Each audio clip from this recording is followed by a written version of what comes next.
옛날 조선시대 강원도 깊은 산골에 박지원이라는 선비가 살았다. 과거 공부를 하다가 세상 돌아가는 이치를 깨닫고 싶어 전국을 떠돌며 백성들의 삶을 기록하는 사람이었다. 어느 가을날 박지원은 하인 복동이를 데리고 험한 고갯길을 넘고 있었다. 날이 해가 벌써 저물어 가는데 오늘 밤은 어디서 주무실 작정이십니까? 복동이가 걱정스레 물었다. 박지원이 고개를 들어 하늘을 보니 어느새 구름이 잔뜩 끼어 있었다. 저기 저 고개만 넘으면 주막이 하나 있다고 들었다. 서둘러 가보자꾸나. 두 사람은 발걸음을 재촉했다.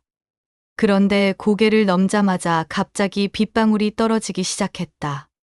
처음엔 보슬보슬하더니 곧 억수같이 쏟아지는 게 아닌가. 저기요! 저기 불빛이 보입니다! 복동이가 가리킨 곳을 보니 과연 주막집 하나가 보였다. 하지만 이상하게도 불빛은 희미했고 주막치고는 너무 조용했다. 두 사람이 주막 앞에 다다르자 문이 삐걱 열리며 한 노파가 나왔다. 머리는 백발이었지만 얼굴에는 깊은 한이 서려 있었다. 나그네시오. 들어오시오. 노파의 목소리는 쉬어 있었고 뭔가 오랫동안 울었던 사람 같았다. 박지원과 복동이는 주막 안으로 들어갔는데 안은 더욱 이상했다.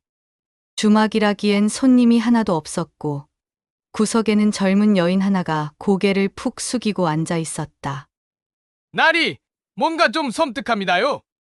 여기 혹시 복동이가 귀신 나오는 집이 아니냐며 속삭였다. 하지만 박지원은 주막집 여기저기를 살피며 생각에 잠겼다. 괜찮다. 오늘 밤 여기서 묵어가자꾸나. 노파는 보리밥에 된장국, 그리고 무나물을 내왔다. 검소한 상이었지만 정성이 담겨 있었다. 박지원이 밥을 먹는 동안에도 구석의 젊은 여인은 꼼짝도 하지 않았다. 밥을 다 먹고 나서 박지원이 노파에게 물었다. 주모, 여기가 주막이라면서 손님이 하나도 없는 것은 무슨 연유? 노파는 한참을 말없이 있다가 입을 열었다. 이제 곧 문을 닫을 작정이라 손님을 더 받지 않고 있소이다. 그럼 저 구석에 계신 분은 누구시오? 박지원의 물음에 노파의 얼굴이 일그러지며 눈물이 흘렀다.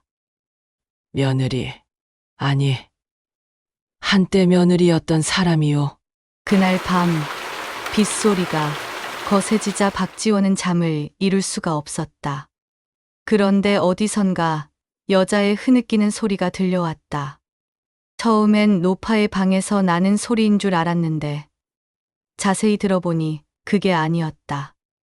복동아, 저 소리 들리느냐? 예!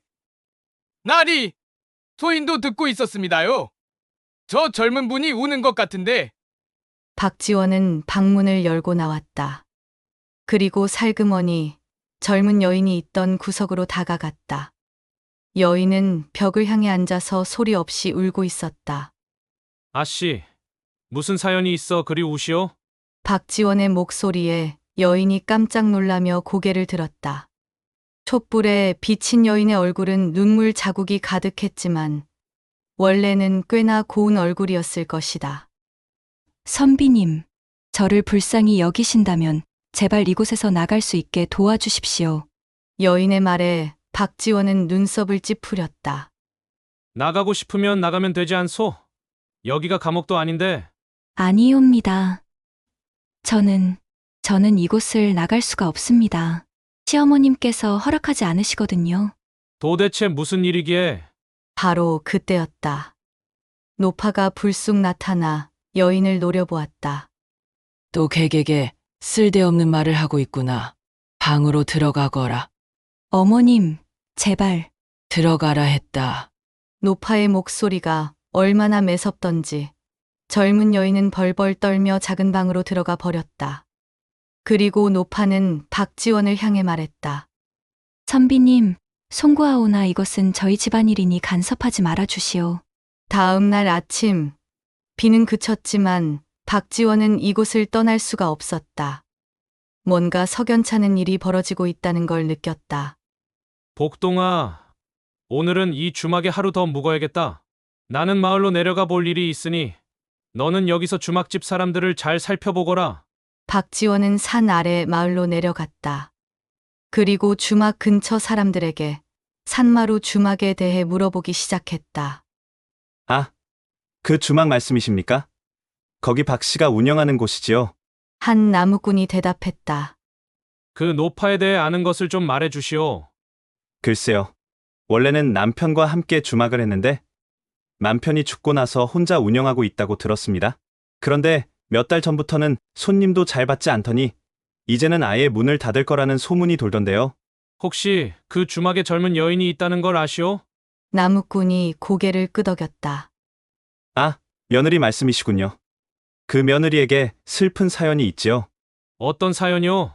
박 씨에게는 아들이 하나 있었는데 그 아들이 장가를 들었답니다. 며느리는 양반집 딸이었는데 집안이 몰락해서 시집을 온 것이었지요. 처음엔 다들 잘 살았는데 나무꾼은 한숨을 쉬며 말을 이었다. 그런데 아들놈이 장사를 하러 한양에 갔다가 그만 돌림병에 걸려 죽고 말았답니다. 며느리는 아직 아이도 낳기 전이었는데 말이지요. 그래서요? 시어머니가 며느리를 원망하기 시작했다는군요. 내가 복이 없어서 내 아들이 죽었다. 내가 팔자가 사나워서 우리 집안이 이 꼴이 됐다 하면서 말입니다. 박지원은 고개를 끄덕였다. 이제 조금씩 상황이 보이기 시작했다. 그런데 그 며느리는 왜 친정으로 돌아가지 않았소? 친정이 이미 망해서 갈 곳이 없었답니다. 그래서 주막에 그냥 눌러앉아 있는데 시어머니가 며느리를 종처럼 부려먹으면서도 내보내지를 않는다는군요. 왜 내보내지 않는 것이오? 나무꾼이 목소리를 낮췄다. 사람들 말로는요.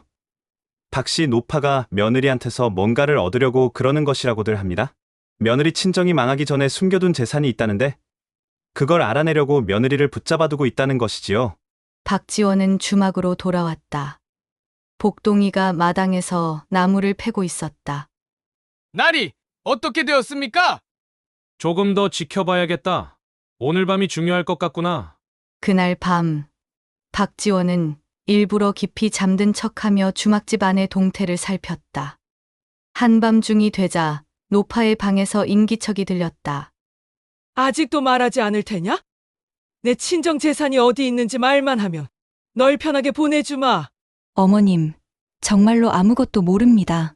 제 아버지는 빚쟁이들에게 쫓겨 돌아가셨고 남은 것은 아무것도 없었습니다. 거짓말. 양반집이 그렇게 쉽게 망할 리가 없다. 어디론가 재물을 숨겨두었을 것이다. 노파의 목소리가 점점 높아졌다. 그러다가 탁 하고 뭔가 때리는 소리가 들렸다. 아야, 젊은 여인의 비명소리에 박지원은 더 이상 참을 수가 없었다. 방문을 확 열고 나왔다. 이게 무슨 짓이오? 박지원의 고함에 노파가 깜짝 놀라 뒤를 돌아봤다. 노파의 손에는 몽둥이가 들려 있었고 며느리는 바닥에 쓰러져 볼을 감싸쥐고 있었다. 나그네 주제에 남의 집안일에 참견을 하시오? 집안일이라고요? 사람을 때리는 것이 집안일이오? 박지원은 며느리를 일으켜 세웠다. 여인의 뺨에는 빨간 손자국이 선명했다. 선비님, 제발 저를 이곳에서 나가게 해주십시오. 저는 더 이상 여기서 살 수가 없습니다. 여인이 울먹이며 말했다. 하지만 노파가 앞을 막아섰다. 안 돼.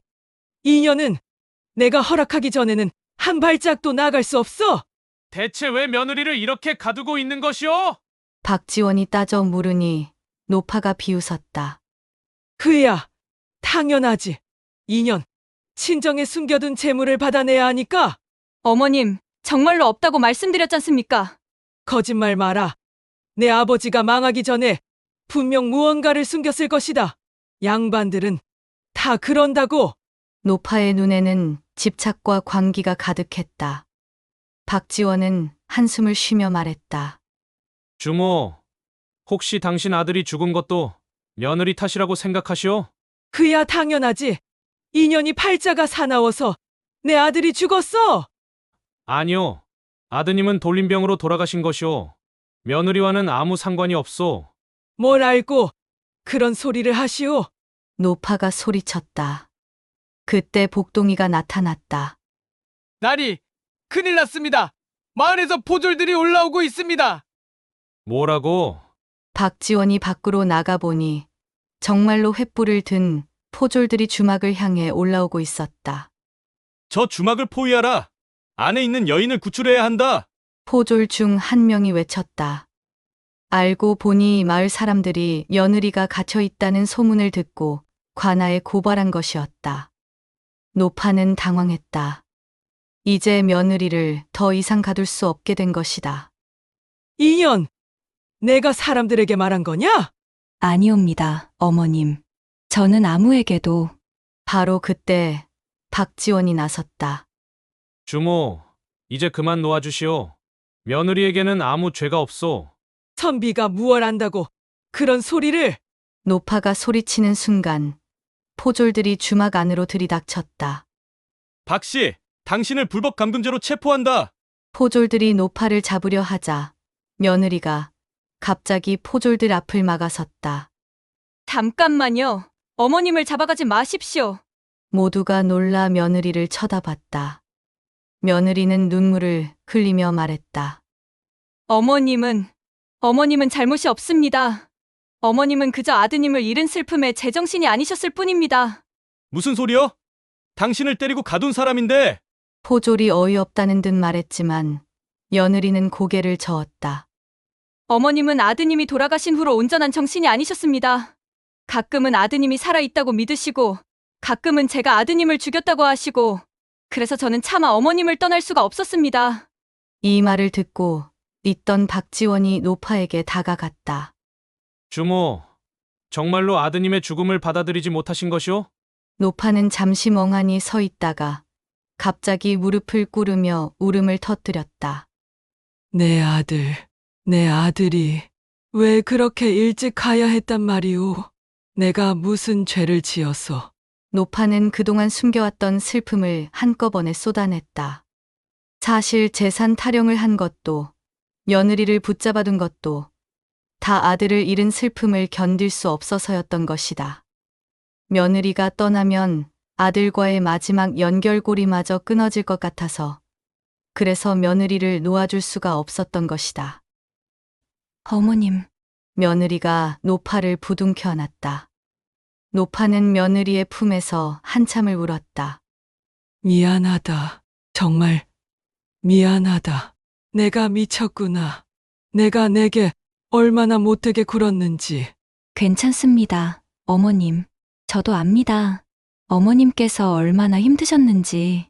포졸들은 두 여인의 모습을 보고는 체포를 하지 않기로 했다. 대신 박지원에게 이 일을 잘 처리해 달라고 부탁하고 내려갔다.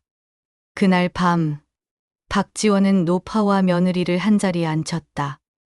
주모, 이제 진실을 말씀해 보시오. 정말로 며느리 친정에 재산이 있다고 믿으셨소? 노파는 고개를 저었다. 아니요. 처음부터 알고 있었소. 그 집안에는 아무것도 남지 않았다는 것을. 하지만 며느리를 붙잡아둘 핑계가 필요했소. 그럼 왜 그렇게 며느리를 괴롭히셨소?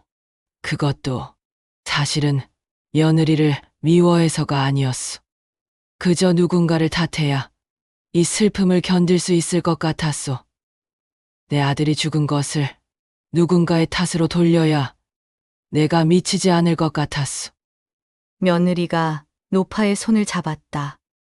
어머님, 이제는 서로를 위로하며 살아가요. 우리에게는 오직 서로밖에 없지 않습니까? 노파가 며느리의 손을 꼭 잡았다. 그래, 내 말이 맞구나. 이 어미가 정말 못났구나. 내가 내 곁에 있어 준 것이 얼마나 큰 위로였는지 이제야 깨달았구나. 박지원은 두 사람의 모습을 지켜보며 미소를 지었다. 그리고 다음 날 아침 떠나기 전에 노파에게 말했다. 주모, 한 가지만 여쭙겠소. 며느리가 친정 재산을 알고 있다는 소문은 어디서 나온 것이오? 노파가 부끄러운 듯 대답했다. 그것도 사실은 내가 퍼뜨린 소문이었소. 며느리를 가둬둘 명분이 필요했거든요. 역시 그렇군요. 그런데 한 가지 더 궁금한 것이 있어. 무엇이요? 며느리가 왜 진작 이곳을 떠나지 않았는지 알 것 같소. 사실 떠나려면 언제든 떠날 수 있었을 텐데 말이오. 며느리가 수줍게 웃었다. 제 남편이 돌아가기 전에 제게 부탁했습니다. 어머니를 잘 모셔달라고요. 어머니는 겉으로는 강해 보이지만 사실은 누구보다 약한 분이시니 제가 곁에서 지켜드리라고요. 노파의 눈에 또다시 눈물이 고였다. 그래서 내가 그 모든 구박을 참고 견딘 것이냐? 예. 어머님, 남편과의 약속이었으니까요. 박지원은 복동이에게 눈짓을 했다.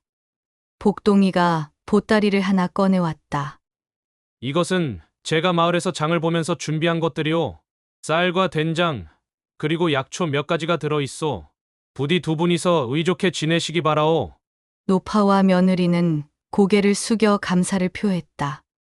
박지원과 복동이가 주막을 떠날 때 두 여인은 나란히 서서 손을 흔들었다.